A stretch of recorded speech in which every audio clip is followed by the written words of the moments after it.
Chapatis will soon become extinct. A prestigious cardiologist makes sense of how wiping out wheat can improve your well-being. Cardiologist William Davis, MD, began his profession fixing harmed hearts through angioplasty and sidestep medical procedures. That is the very thing that I was prepared to do, and from the outset, that is the very thing that I needed to do, he makes sense of. In any case, when his own mom passed on from a cardiovascular failure in 1995, regardless of getting the best heart care, he had to confront pestering worries about his calling. So he pushed his training toward a profoundly unknown clinical area, anticipation, and went through the following 15 years looking at the reasons for coronary illness in his patients.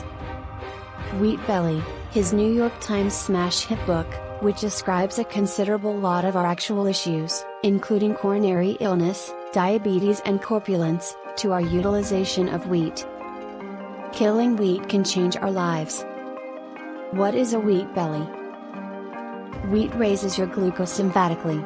As a matter of fact, 2 cups of wheat bread raise your glucose in excess of a Snickers bar. At the point when my patients are underweight, weight reduction was significant, particularly from the midsection. Individuals can lose a few creeps in the main month.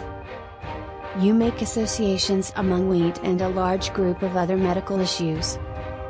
The vast majority of my patients had diabetes or prediabetes. I realized that wheat spiked glucose more than nearly whatever else, so I said, how about we eliminate wheat from your eating regimen and see what befalls your glucose? They'd return 3.5 years after the fact, and their glucose would be decisively diminished. However, they likewise had this large number of different responses. I eliminated wheat and I shed 38 pounds. Or, my asthma got such a ton better, I discarded 2 of my inhalers.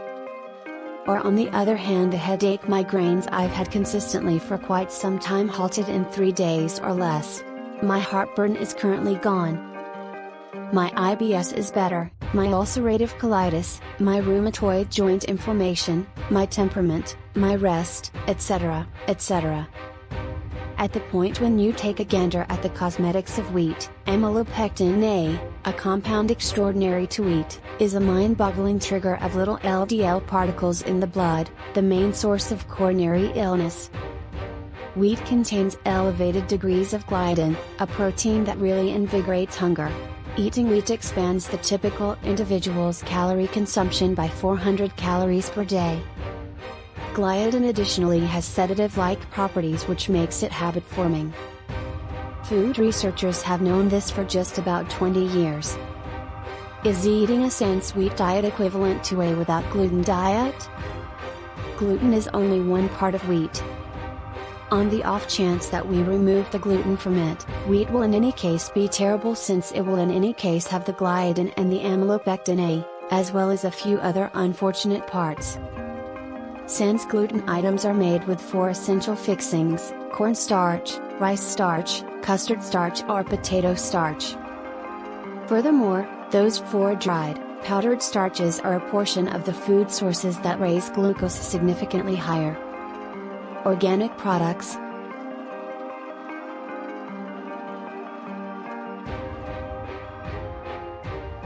Furthermore, nuts and seeds, unpasteurized cheddar, eggs and meats.